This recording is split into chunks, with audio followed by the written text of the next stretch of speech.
sinh nương aral hun chua lal param akan lengang khovel hi kan ngai to lo kir zai re kan rel to lo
bung song pali chang som ni pasari ni riata thamwan na ka huchia acheu elma thamwan na ka pe acheu khovelin ape angin ka pe lo cheu hi in tin lung mamang su se lau ko lau su se ka kalbo do na in ne na kalo kal leang ka ti se cheu kha in se to e nang ning min mangai ni ulang pa ne na ka kaldon awang in lom turani pa chu ki mai in aro tu sok si a Buenia tu pasal tolo sonya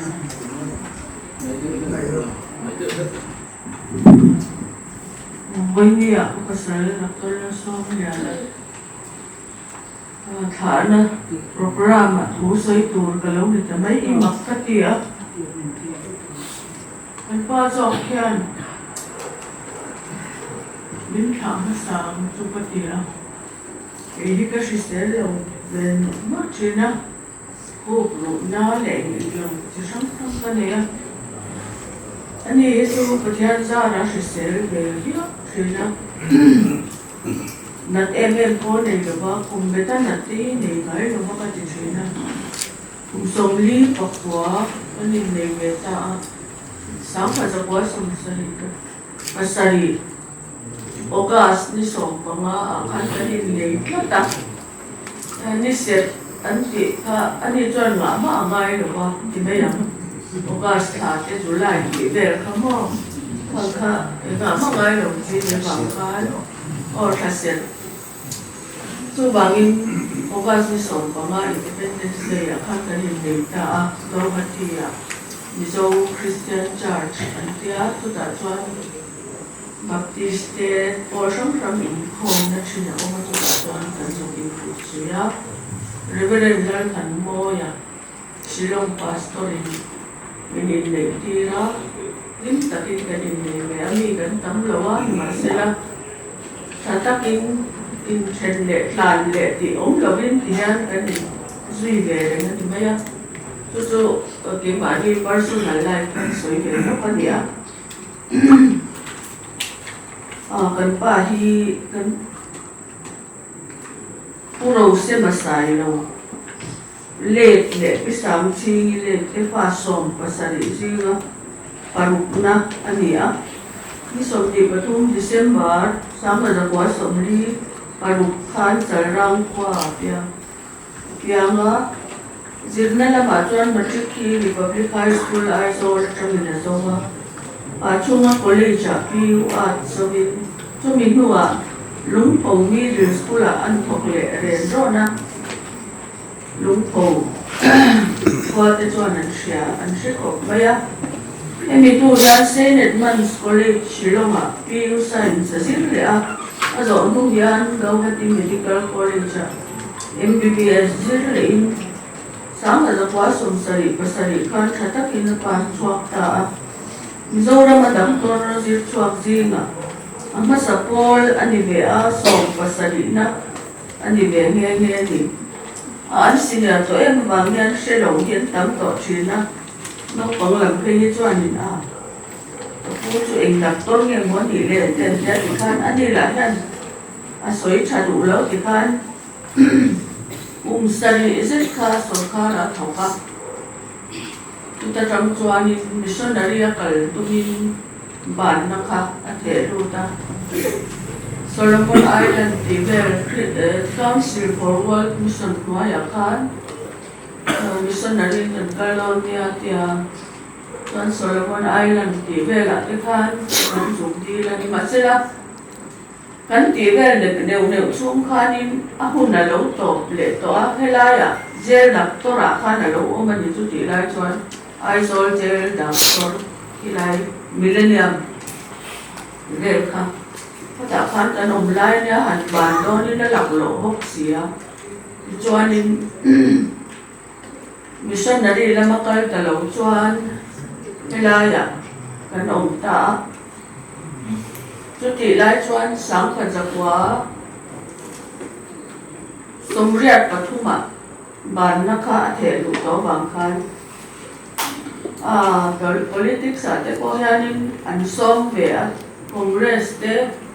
MLF te PC te ko khan ni ma sila ti tak takati he nei lem lawa lok na le a ham than na lam pang ni angai to ngai lo len len pan sa ni chu mak te anun chan hi in le lo tha te hau sak na te sum le pai te hi du ve lo ka ti tok thina ani chuan thil tha pathian ni na duang ni ka du ani chú lộc cho em hoạt đủ cái này rồi không về làm thì chú có thể thử như cái chia đi là sẽ em này á chia nó sẽ có cái lệ cả bộ cái chỉ sáng thì khan ăn uống nhiều bằng trên cả tuần hầu ấy mấy cứ so mà chú tiền người ngót mấy ăn thì chuyện đó nhưng mà sẽ là ăn uống lại ha phải chia lấy về đó chú cái chuẩn đấy em chú thì em nghe là điều này gì đầm lộ chân chính tới các du lệ khác cần giặc lo mà không có chút suy ngay rồi á lòm thối rồi chú ấy đi hết tiếng á hôn đúng bằng tù ra trên ruồi trà lệ chú lệ thật trên trà giống xong hết thì ra mấy ini mới về thế này thì in thế sặc rồi tung lẩu á thì mấy anh in te sa zo ve ila in chung te kan lo anga ti khan a tha ve ang chu ka tia no pang ho ve nan la ron chun ra bằng chút tế thì mấy chút tiếng vì chú anh ấy dù nó có khách mà hiện này là hoa có đề thì lại nha với nghe lòng chú sợi cái thủ dòng là chú cái như chú mới tập để trên thật cái cho nên ở tất cả cái bộ mình ngay yang adik thâu cái chú bỏ chú tika ra hết ya ama thà rồi nó vui tu đắm tập trên rồi trả lệ chú lệ khát cái này nó nói dòng nó sống tới chú mà ya lấy bài Isua Krista mình lòng thu và soi ya ocean khot lang oi MA te hati ra changin min boy pui char chara hei a chat thai a tiar sia changin an lo tlan kho ba hei pa to pin ke ni chen ngai reng lo bin ti han hu dan hon ba ba in AIZAWL hospital a khan me ni som ni pa ka changin kan chana tu ta chuan a ti ra te chuan I ala byak thei ve ka ma ko engki masya min hero hela ma kalu ka dam kela ma kan kalu ka da le do atya ti khan chu ta chuan in mel nurse kan te thoma sale kan nau kan utela ma kan nau kan wanu zo mwani an chang kai ema ali ta rit khan an toy son chi na ke ni cho kan zo mang lo ni ama hi tak sa hi se bak chuang lo ba sa kha thare mai bok sia khati chom khanin zan ko mang lo khanin kani len kol so lai lai ka khat zen zo ni som do ni li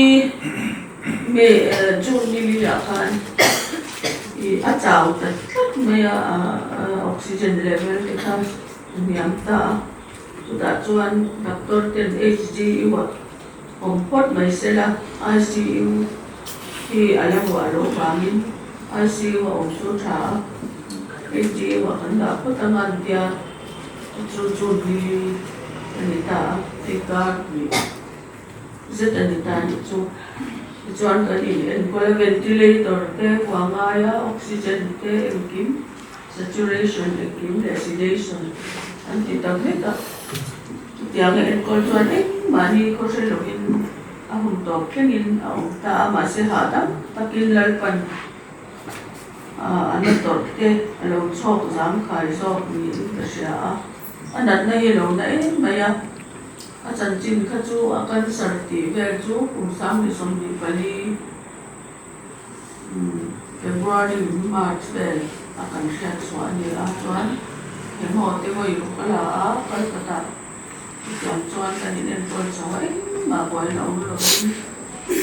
a ma tu na anat zual chu kumin February vel a chang hian India in hun lu tak senga kan pa tha liam na hun non man sa non man puya bang hian ni sa ba chunga lo ko se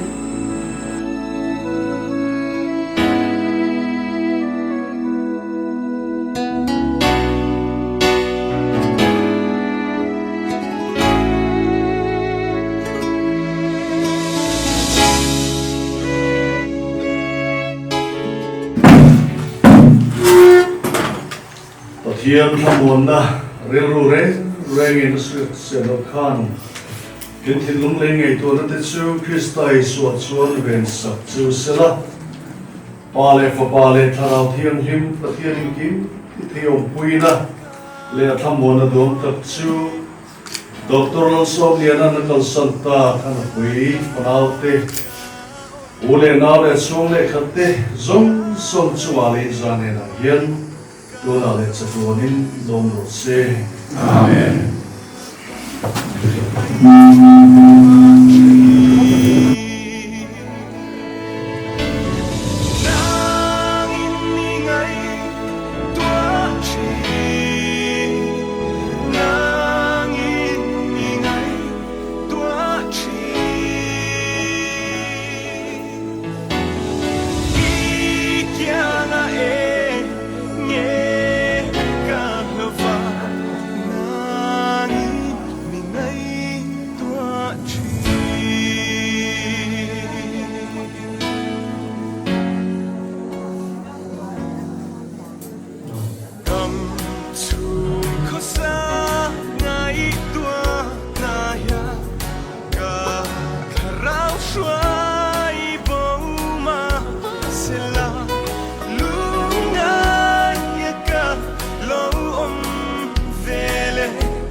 Pathian engking ti the om pui na a kai suai na a chen chil na a thamua na dum tak chu